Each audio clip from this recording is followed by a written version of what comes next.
नमस्कार दोस्तों, आप सभी का स्वागत है फार्मा ट्यूटर के रिसेंट वीडियो में।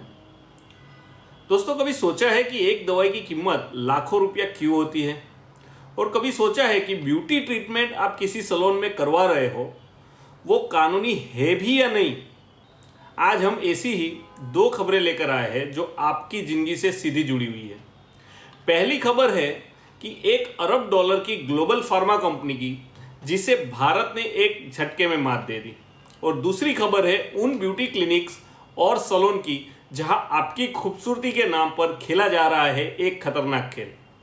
तो बने रहिए, आज की ये दो न्यूज़ आपके होश उड़ा देगी। और दोस्तों, हम इन न्यूज़ को इस तरीके से बताएंगे कि एक लेमैन या सामान्य आदमी भी इन बातों को समझ पाए। दोस्तों, राजस्थान के एक छोटे से गांव में रहने वाले रमेश जी की उम्र 48 साल है। 2 साल पहले उनको पता चला कि उनको हेपेटाइटिस सी है। ये एक खतरनाक बीमारी है जो धीरे धीरे लीवर को खत्म कर देती है। डॉक्टर ने एक दवाई बताई जिसका नाम है मेविरेट। ये एक ऐसी दवाई है जो इस बीमारी को 8 हफ्ते में ठीक कर सकती है। लेकिन जैसे ही रमेश जी के परिवार ने उस दवाई की कीमत पूछी, उनके पैरों तले जमीन खिसक गई। अमेरिका में इस दवाई के कोर्स की कीमत थी करीब 21 लाख रुपये। रमेश जी की पूरी जिंदगी की कमाई भी इसमें कम थी। लेकिन रमेश जी की किस्मत अच्छी थी कि वो भारत में रहते हैं और भारत में उस दवाई के जेनरिक वर्जन मिल रही थी सिर्फ कुछ हजार रुपये में, यानी कि 4,500 से 13,000 या 15,000 तक के आसपास इसका कोर्स होता है। अब ये कैसे हुआ? यही है आज की हमारी पहली कहानी। पहले समझते हैं हेपेटाइटिस सी है क्या। हेपेटाइटिस सी एक वायरल इन्फेक्शन है जो मुख्य रूप से खून के जरिए फैलती है। इन्फेक्टेड सुई का इस्तेमाल, ब्लड ट्रांसफ्यूजन या कभी कभी असुरक्षित संपर्क के जरिए यह वायरस शरीर में घुसता है। अब दुनिया भर में 5 करोड़ से ज्यादा लोग इस बीमारी से पीड़ित हैं। और सबसे खतरनाक बात, ज्यादातर लोगों को पता ही नहीं होता कि उन्हें यह बीमारी हो गई है। ये चुपचाप बिना किसी बड़े लक्षण के सालों तक लीवर को नष्ट करती रहती है।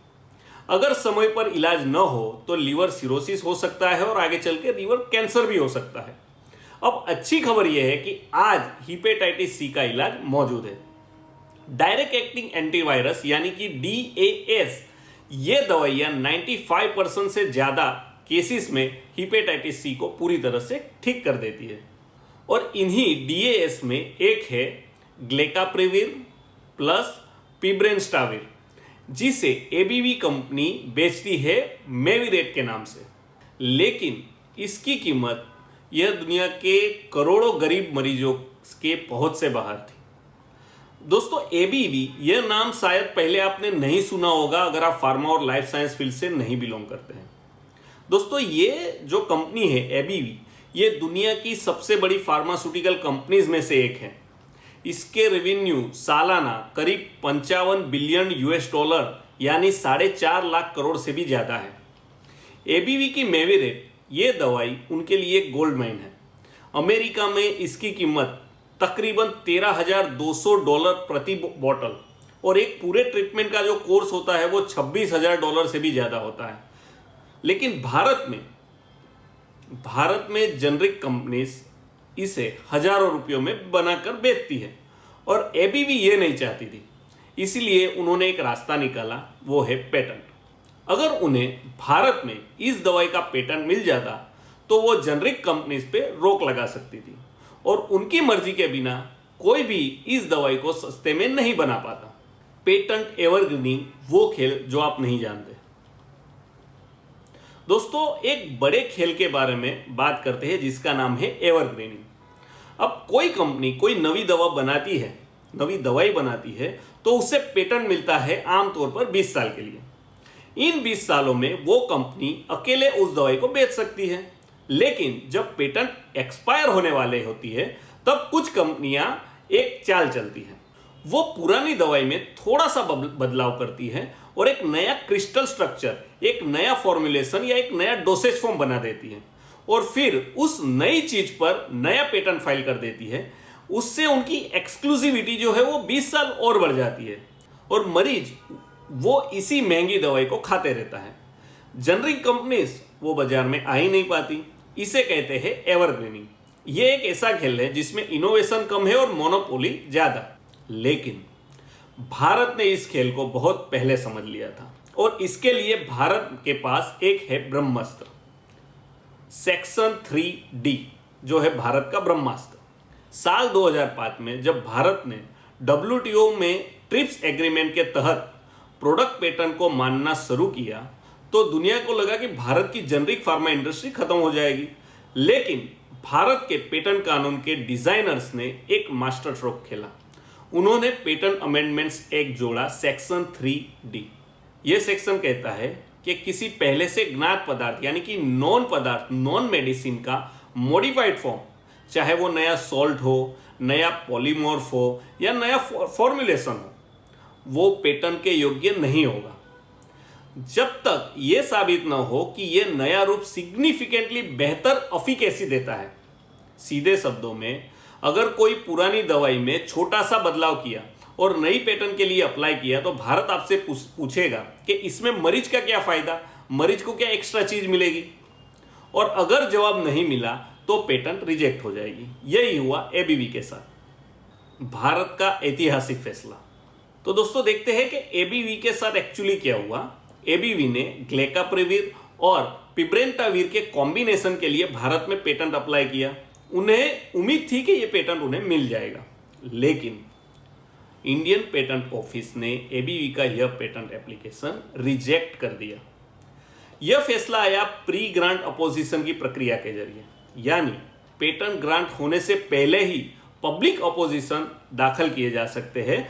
कई हेल्थ एडवाइजरी ग्रुप्स और जेनरिक फार्मा कंपनीज ने चैलेंज किया था एबीवी के दावों को, और इंडियन पेटेंट ऑफिस ने यह माना कि एबीवी के पेटेंट क्लेम्स भारत के पेटेंटेबिलिटी स्टैंडर्ड पर खरे नहीं उतरते हैं।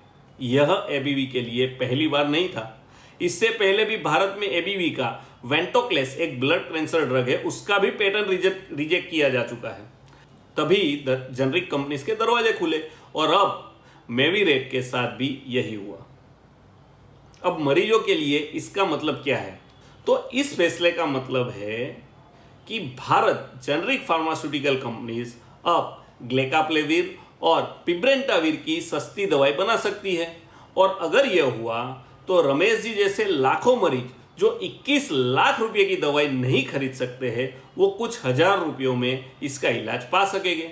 और दोस्तों WHO का लक्ष्य है 2030 तक हिपेटाइटिस सी का ग्लोबल एलिमिनेशन, और भारत जैसे देश में जहां लाखों मरीज है, सस्ती दवाइयां ही इस लक्ष्य को पूरा कर सकती है। और इसीलिए यह पेटेंट रिजेक्शन सिर्फ कानूनी फैसला नहीं है, यह एक पब्लिक हेल्थ विक्ट्री है। लेकिन दोस्तों इसमें एक बड़ी बहस है इनोवेशन वर्सेस एक्सेस की। हालांकि यहां तक दूसरी तरफ की बात भी जरूरी है। मल्टीनेशनल फार्मा कंपनीज का तर्क है कि नवी दवाइयां बनाने के लिए अरबों डॉलर लगते हैं। अगर पेटेंट्स नहीं मिलेगी तो रिसर्च के लिए पैसे नहीं आएंगे, और फिर नई दवाइयां कैसे बनेगी। यह बहस इनोवेशन और एक्सेस के बीच में दुनिया भर में चल रही है, लेकिन भारत का रुख साफ है, जब तक पेटेंट जेन्युइनली नया इनोवेशन नहीं है और जब तक वो मरीज के लिए बेहतर नहीं है, भारत उसे नहीं मानेगा। और यह रुख करोड़ों भारतीयों के लिए एक ढाल बन गया है। अब बात करते हैं एक ऐसी खबर की जो शायद आपको थोड़ी अलग लगे, लेकिन यह भी उतनी ही जरूरी है, और यह भी फार्मास्यूटिकल से लगती ही है, क्योंकि यह खबर जुड़ी है आपकी खूबसूरती से, आपके उन ट्रीटमेंट से जो आप करवाते हैं ब्यूटी क्लिनिक्स में।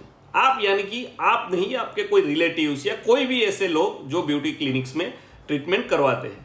वो इंजेक्शन जो आपकी स्किन को जवान बनाने का वादा करती है, क्या वो लीगल है? और सरकार ने अभी क्या कहा है, जानते हैं अगले चैप्टर में। दोस्तों आज इंडिया में एक नई ब्यूटी रिवॉल्यूशन आई है। हर गली मोहल्ले में एस्थेटिक क्लिनिक्स खुल रही है। इंस्टाग्राम पर हजारों influencers glow up dips, glutathione injection, Botox, filler जैसे ट्रीटमेंट की ऐड कर रहे हैं।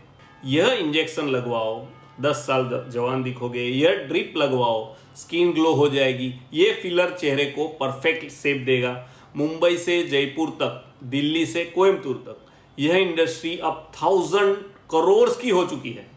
लेकिन इनमें से कितने प्रोडक्ट्स लीगल हैं, इनमें से कितने सेफ है, और इनमें से कितने प्रोडक्ट्स को रेगुलेटरी अप्रूवल है, इन्हीं सवालों का जवाब देने के लिए सीडीएसको को मजबूर किया गया और एक बड़ा नोटिफिकेशन उन्होंने जारी किया। पहले जानते हैं कि सीडीएसको क्या है। सीडीएसको यानी central drug standard control organisation, यह भारत सरकार का वो रेगुलेटरी बॉडी है जो ड्रग्स, कॉस्मेटिक्स और मेडिकल डिवाइसेस की सेफ्टी और क्वालिटी की निगरानी करता है। यह ministry of health and family welfare के अंतर्गत आता है और सीधे शब्दों में अगर कोई दवाई या कॉस्मेटिक प्रोडक्ट आपके शरीर पर इस्तेमाल होती है तो उसके रूल्स बनाने और लागू करने की जिम्मेदारी सीडीएसको की होती है। और हाल ही में रिसेंटली सीडीएसको ने एक पब्लिक नोटिफिकेशन जारी किया और यह नोटिस इस पूरी ब्यूटी इंडस्ट्री को हिला देने वाला है। सीडीएसको ने अपने नोटिफिकेशन में कहा कि कॉस्मेटिक प्रोडक्ट जो इंजेक्शन के जरिए इस्तेमाल करना वो भारत में कानूनी अवैध है, यानी कि वो गैर कानूनी है। यह सुनकर शायद आप चौंक गए हो, तो चलिए समझते हैं क्यों। ड्रग्स एंड कॉस्मेटिक एक्ट 1940 के अनुसार कॉस्मेटिक्स की लीगल डेफिनेशन क्या है? कॉस्मेटिक्स वो प्रोडक्ट है जो इंसानी शरीर पर बाहरी रूप से लगाई जाते हैं। इसका मतलब है रबिंग, पोरिंग, स्प्रिंकलिंग, स्प्रेइंग, यानी ऊपर से लगाना। उद्देश्य क्या है? तो कि भाई क्लीनिंग, ब्यूटीफाइंग या अपीयरेंस बदलना। नोटिस करें एक शब्द पे बाहरी रूप से, यानी कि एक्सटर्नली। सीडीएसको ने साफ कहा है कि जो प्रोडक्ट्स इंजेक्टेबल फॉर्म में है वो कॉस्मेटिक्स की डेफिनेशन में नहीं आते हैं और इसीलिए कोई भी प्रोडक्ट जो इंजेक्शन के जरिए दिया जा रहा है और खुद को कॉस्मेटिक कह रहा है वो कानून का उल्लंघन कर रहा है। अब सवाल है, ऐसा क्यों हो रहा था जो सीडीएसको को यह नोटिफिकेशन जारी करना पड़ा? अब देश भर में बढ़ रही है इंजेक्टेबल ब्यूटी ट्रीटमेंट्स। जैसे पहला है ग्लूटाथायोन इंजेक्शन। स्किन ग्लो और फेयरनेस के नाम पर हजारों लोग ये इंजेक्शन ले रहे हैं और इन्हें वाइटनिंग इंजेक्शन भी कहा जाता है। दूसरा है हाइलुरोनिक एसिड फिलर्स। ये लिप्स, चीक्स और जो लाइन को परफेक्ट शेप्स देने के लिए इसका इस्तेमाल हो रहा है। तीसरा है विटामिन कॉकटेल ड्रिप्स। ये ब्यूटी ड्रिप्स के नाम पर आईवी के जरिए विटामिन और एंटीऑक्सीडेंट्स दिए जा रहे हैं। और चौथा है मेसोथेरापी, यानी कि tiny injections of vitamins, enzymes और हार्मोन्स जो डायरेक्टली स्किन में दिए जा रहे हैं। इनमें से कई प्रोडक्ट खुद को कॉस्मेटिक बताते थे, कई प्रोडक्ट्स अनरेगुलेटेड थे और कई प्रोडक्ट्स में ऐसे इंग्रेडिएंट थे जो generally not recognised as safe, यानी कि GNRAS के लिस्ट में आते हैं। BIS यानी ब्यूरो ऑफ इंडियन स्टैंडर्ड्स पहले ही ऐसे इंग्रेडिएंट की लिस्ट जारी कर चुका था, लेकिन इन्फोर्समेंट जो था वो बहुत ही कम था। अब सीडीएसको ने अपने नोटिस में साफ साफ बताया कि कौन सी चीजें वायोलेशन में आती है। तो पहला है प्रोहिबिटेड या अनसेफ इंग्रेडिएंट्स का इस्तेमाल कॉस्मेटिक प्रोडक्ट में। दूसरा है कॉस्मेटिक लेबल्स पर मिसलीडिंग या फॉल्स क्लेम करना, जैसे कि यह कैंसर ठीक करती है ये क्रीम, या यह सेरम हेयर रीग्रोथ की गारंटी देता है। तीसरा है मैन्युफैक्चरर्स के मार्केटिंग या लेबल को हटाना, यानी कि बदलना। और चौथा कॉस्मेटिक्स को ट्रीटमेंट के लिए यूज करना, यानी अगर कोई क्लिनिक्स कह रहा है कि कॉस्मेटिक प्रोडक्ट्स आपकी बीमारी ठीक करेगा तो ये एक वायोलेशन है, ऐसा होता नहीं।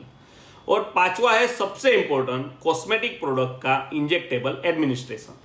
तो सीडीएसको ने यह भी कहा है कि इन वायोलेशन पर रेगुलेटरी एक्शन लिया जाएगा और यह एक्शन हो सकता है कि प्रोडक्ट को बैन करने से लेकर लीगल प्रोसीडिंग तक हो सकता है।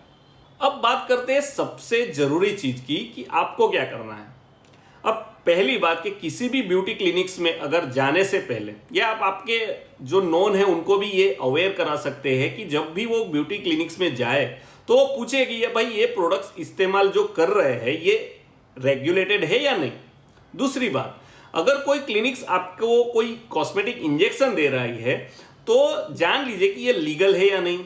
तीसरी बात, अगर आप बोटॉक्स या फिलर जैसे लेजिटिमेट ट्रीटमेंट चाहते हैं तो वो ड्रग्स है, कॉस्मेटिक नहीं।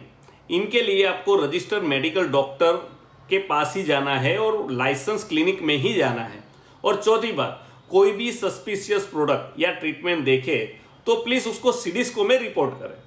सीडीएसको ने खुद कहा है कि कंज्यूमर हेल्थ केयर प्रोफेशनल्स, फिर मैन्युफैक्चरर्स और इंपोर्टर्स सभी को ये रिक्वेस्ट है कि अगर वायोलेशन की जानकारी मिले तो अथॉरिटी को बताएं। याद रखिए, खूबसूरती का कोई शॉर्टकट नहीं होता और जो शॉर्टकट है वो अक्सर एक बड़े खतरे का रास्ता होता है। तो दोस्तों, आज की ये दोनों खबरें बहुत ही अलग अलग लगती है। एक थी हेपेटाइटिस सी की दवाई की पेटेंट की और दूसरी थी ब्यूटी इंजेक्शन को बैन के लेकर। लेकिन इन दोनों में एक चीज कॉमन है और वो है कंज्यूमर सेफ्टी और पब्लिक हेल्थ। एबीवी के पेटेंट रिजेक्शन ने यह कहा कि हम तब तक किसी को मोनोपोली नहीं देंगे जब तक वो जेन्युइनली मरीजों के लिए बेहतर ना हो, और सीडीस्को के नोटिस ने यह कहा है कि हम तब तक किसी प्रोडक्ट को अलाउ नहीं करेंगे जब तक वो लीगली सेफ ना हो। और दोनों में भारत का रूप एक ही है, आम आदमी की रक्षा सबसे पहले। तो दोस्तों ये थी आज की दो बड़ी फार्मा खबरें। दोस्तों अगर आपको ये वीडियो पसंद आई हो तो प्लीज़ लाइक करना मत भूलिएगा, चैनल को सब्सक्राइब कीजिए ताकि हम ऐसे ही जरूरी न्यूज़ आपके तक पहुंचा पाए, और कमेंट में बताइए कि इन दोनों फैसलों के बारे में आपकी क्या राय है। क्या भारत सरकार जो कर रही है उससे आप एग्री है, डिसएग्री है, या आपकी सोच क्या है, और हम इंतजार करेंगे आपके जवाब का। तो दोस्तों मिलते हैं नेक्स्ट वीडियो में, तब तक जागरूक रहिए, सुरक्षित रहिए। जय Hind, Vande Mataram. To get latest updates in pharmacy, subscribe to Pharma Tutors YouTube channel. Click on bell icon and don't miss our videos.